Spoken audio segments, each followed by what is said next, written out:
Faktanya 96% juga UMKM mampu menyerap lapangan pekerjaan. Kalau saya pribadi, cara menghadapi rasa takut dan ragu ya dengan nyoba, Mas. Karena rasa takut dan ragu itu kan muncul karena belum dicoba tuh. Jadi dengan jejaring, dengan ilmu, itu insya Allah akan bisa membuat impian yang kita bangun sebelumnya itu lebih mudah mungkin ya untuk bisa tercapai sih, Mas.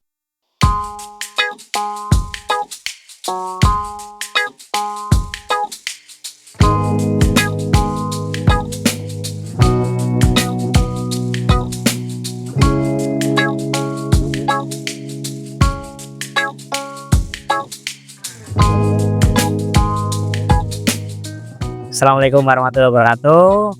Nama asli Pujianto, Mas. Aslinya dari Desa Pekuncen, Kecamatan Jatilawang. Dari 2011 mulai menggunakan nama Puji Ngapak sebagai personal branding. Oke, kalau mulai usaha sebenarnya dari zaman SMA ya. Mulai dari main pulsa waktu itu, petasan juga pernah waktu itu ya. Sampai kemudian kuliah 2011 lah ada program mahasiswa wirausaha, di mana program kewirausahaan yang outputnya ada pendanaan. Nah, dari situlah kemudian saya menangkap sebuah peluang untuk membangun usaha dengan modal orang lain.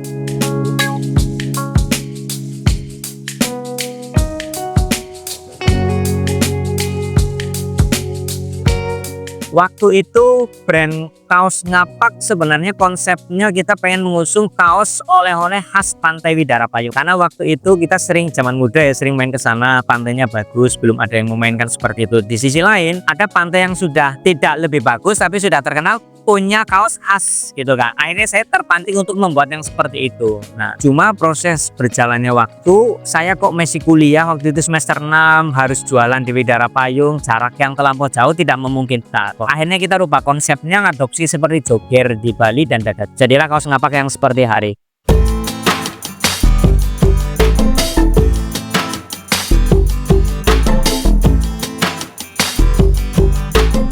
Kalau respon awal waktu itu memang banyak yang tidak setuju saya menggunakan kata Ngapak untuk brand usaha saya.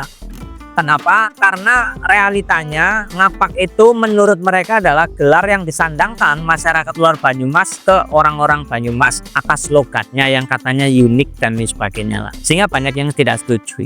Tetapi waktu itu saya menggunakan pendekatan bisnis, di mana setiap nama punya makna. Maka saya memilih nama-nama yang sudah familiar, mudah diingat, mudah diucapkan gitu. Akhirnya Ngapak yang saya pilih sebagai brand kaos Ngapak ini. Secara market memang belum sebesar kota-kota besar lainnya ya. Joger itu gede karena Bali menjadi destinasi wisata kelas dunia. Gagadu begitu juga Jogja. Nah, Banyumas sendiri atau Banyumas Raya belum seperti itu sebagai tujuan wisata yang cukup strategis lah. Jadi marketnya sangat kecil Mas waktu itu. Tetapi waktu itu saya justru mendapatkan respon yang cukup bagus dari teman-teman tenaga kerja Indonesia yang asli Banyumas Raya tetapi mereka merantau. Begitu melihat produk Ngapak, mereka merasa ada keunikannya dan itu sebagai obat kangen mereka di perantauan. Akhirnya kita sering kirim ke luar negeri waktu itu.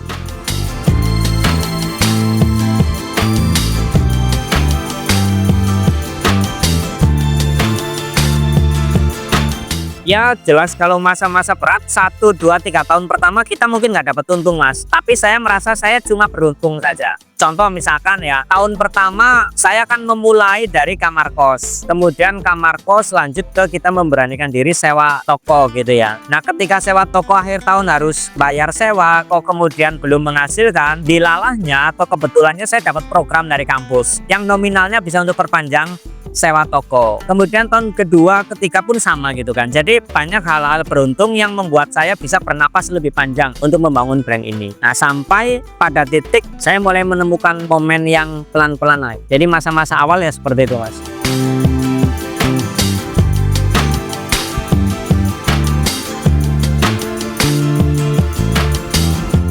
Oke, kalau dihitung sebenarnya dari 2011 sampai hari ini 14 tahun ya. Dan yang membuat saya pribadi bertahan sejauh ini satu, keyakinan akan mimpi. Jadi saya meyakini suatu saat usaha ini pasti besar, pasti luas manfaatnya. Kapan waktunya? Nah itu yang bukan ranahnya kita ya. Jadi tugasku memang ikhtiar dan meyakini suatu saat pasti akan sampai.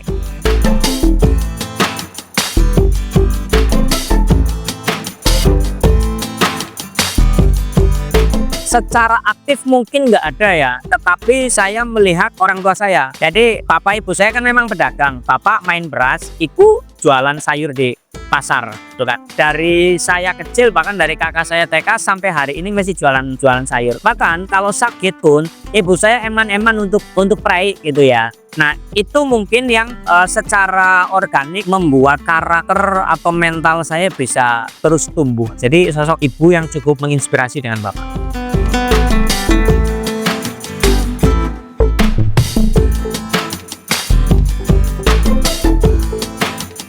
Kalau ngomongin takut gagal mungkin ada ya, tapi prosentasenya mungkin sedikit. Kenapa? Karena ya alhamdulillah sampai hari ini beberapa usaha pernah saya jalani gitu kan. Walaupun belum menghasilkan, tetapi sampai hari ini optimisme tidak pernah pudar gitu. Jadi ya gagal itu hal yang lumrah sih di dalam usaha.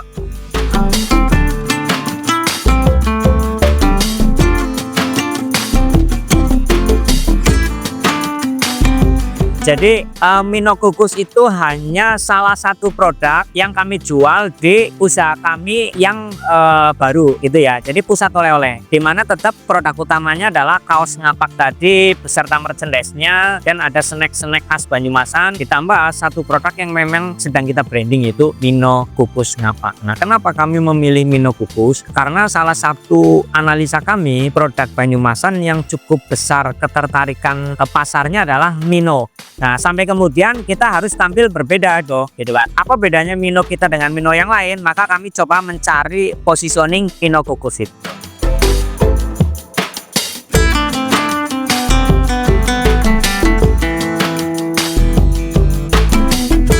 Oke, kalau es puter dibilang ada keterkaitan enggak ya?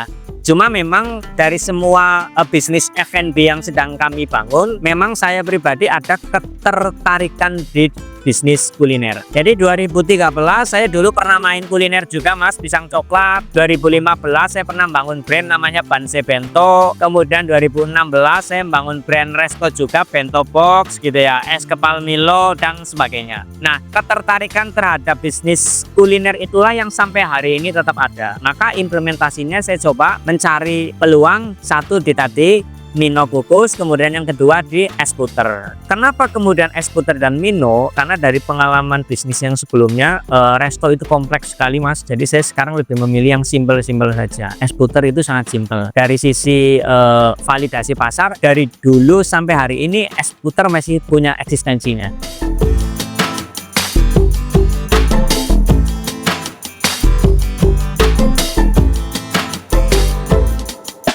Kalau riset pasar kita sederhana sih ya, pakai sederhana saja. Pertama, cari produk-produk yang memang dari dulu sampai hari ini punya eksistensi, salah satunya es puter. Kemudian yang kedua, untuk ngetes respon pasar seperti apa, saya jualan sendiri Mas. Saya coba jualan di pinggir jalan gitu kan. Ada 6 lokasi yang waktu itu kita survei, sampai kemudian saya memutuskan untuk lokasi yang hari ini saya tempati sebagai jualan di Jalan Bang. Nah, ngukurnya adalah dari saya pertama jualan sampai hari ini berapa banyak transaksi, kemudian repeat ordernya sejauh apa, kemudian respon customer terhadap produk kita itu bagaimana gitu kan. Baik respon positif ataupun respon yang ngasih masukan perlu perbaikan ini dan sebagainya.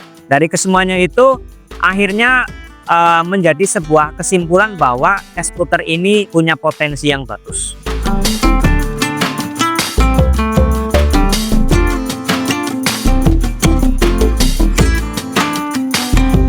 Semua usaha pasti ada suka dukanya ya. Nah, kalau di pinggir jalan, satu, mental.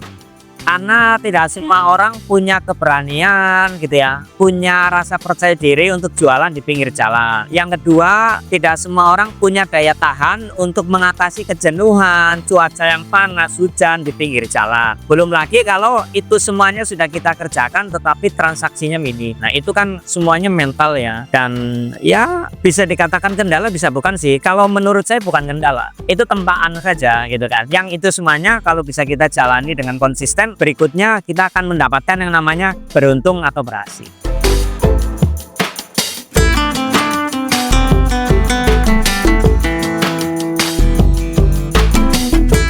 Nah, ngomongin Aspik Mas, berarti 5 tahun yang lalu ya. Saya juga pertama nggak kepikiran Mas bisa nyemplung ke situ. Jadi ceritanya waktu itu pandemi kan ya.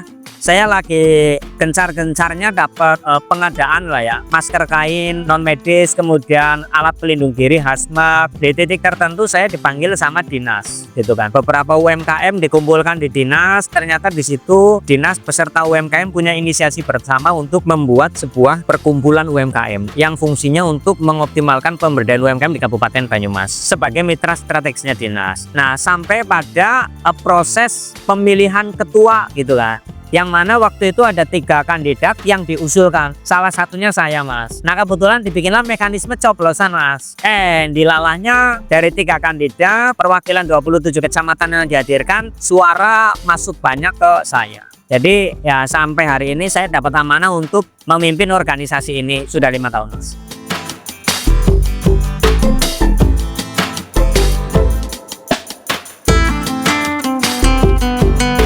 Oke, ngomongin potensi UMKM menurut saya sangat besar ya. Kenapa? Karena datanya dunia usaha yang ada dari 100% itu didominasi oleh UMKM. Jadi jumlah UMKM jauh lebih banyak daripada jumlah usaha-usaha yang besar. Kemudian dari sisi penyerapan tenaga kerja, datanya 96% juga UMKM mampu menyerap lapangan pekerjaan. Nah, maka dari situ UMKM punya peranan yang sangat strategis dan penting. Nah, ngomongin konteks UMKM di Banyumas, itu peluangnya dan potensinya gede Mas. Karena hampir semua produk mereka ada. Produknya bagus-bagus secara kualitas, kemasan, legalitas, dan sebagainya. Cuma memang butuh sentuhan-sentuhan di beberapa sisi saja sih, biar mereka itu produknya bisa meningkat dan lebih dikenal luas. Tantangan pelaku usaha kecil kompleks ya kalau aku bilang ya. Ngomongin yang paling klasik misalkan akses permodalan.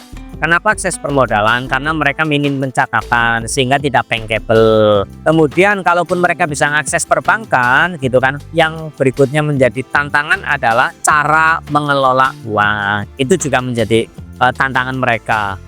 Masalah kelasnya yang berikutnya adalah soal pemasaran gitu. Mereka bisa bikin produk apa saja, tetapi bagaimana memasarkannya itu yang masih menjadi PR. Nah, itulah yang kemudian menjadi apa ya, konsen asosiasi kami untuk bisa melakukan pemberdayaan di sisi-sisi itu.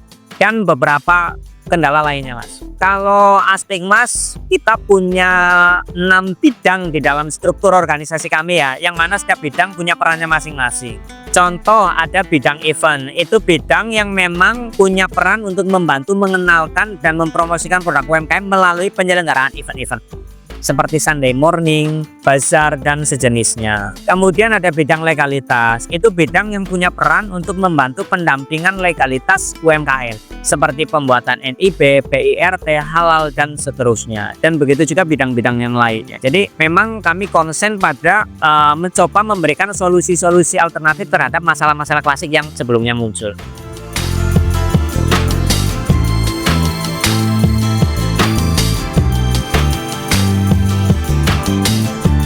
Menurut saya wirausaha adalah karakter untuk bisa tetap bertahan di masa-masa yang tidak mudah dan juga tetap bisa optimis pada kondisi yang tidak sesuai dengan harapan kita. Jadi ngomongin wirausaha, ngomongin mental dan karakter. Mental pemenang dan karakter pantang menyerah. Kalau saya pribadi, cara menghadapi rasa takut dan ragu ya dengan nyoba Mas. Karena rasa takut dan ragu itu kan muncul karena belum dicoba tuh, gitu kan. Padahal kalau dicoba bisa jadi berhasil Mas, gitu kan. Walaupun tetap ada potensi tidak berhasil. Tetapi setelah mencoba kemudian ternyata belum berhasil, maka pasti bisa kita evaluasi Mas. Mana yang kemudian perlu kita perbaiki, dan kalau kemudian kita terus memperbaiki dan konsisten melangkah, pasti nanti juga akhirnya berhasil. Jadi coba dulu baru kemudian soal hasil itu belakangan lah. Di usaha itu nggak ada satu orang pun yang bisa memastikan di bulan keberapa dia akan berhasil, di tahun keberapa dia akan berhasil. Maka ya mental itu penting banget. Bagaimana dia tetap punya rasa optimis walaupun tadi kondisinya tidak memungkinkan, bagaimana dia tetap bisa meyakini impian dia walaupun hari ini belum menguntungkan.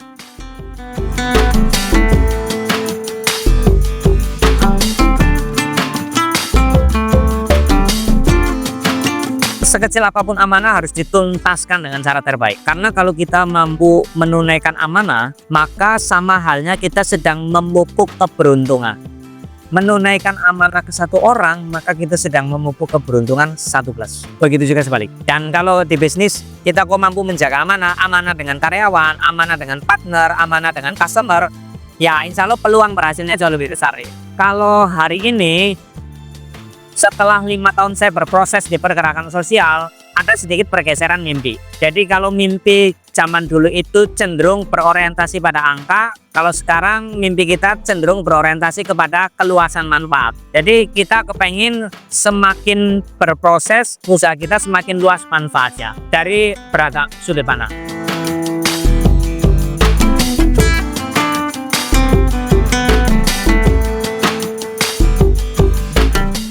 Ngapak sebagai pusat oleh-oleh, visinya adalah melengkapi produk-produk yang ada, maka ada potensi untuk berkolaborasi dengan teman-teman UMKM.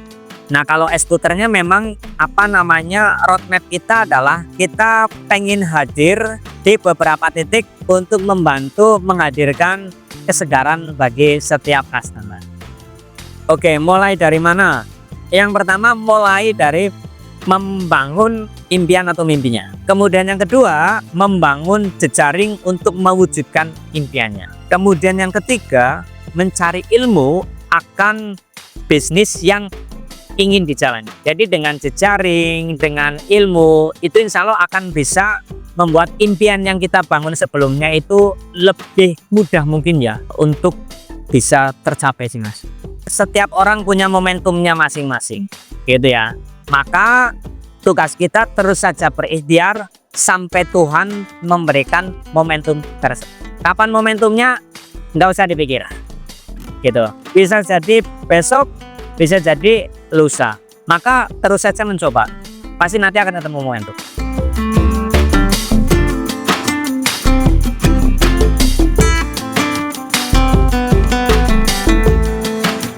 Terima kasih, semoga apa yang kita diskusikan, apa yang kita sampaikan bisa bermanfaat, dan semoga teman-teman yang sedang merintis usaha dimudahkan dan bisa menjadi usaha yang memberikan manfaat luas untuk dirinya, keluarga, ataupun masyarakat sekitar. Terima kasih. Assalamualaikum warahmatullahi wabarakatuh.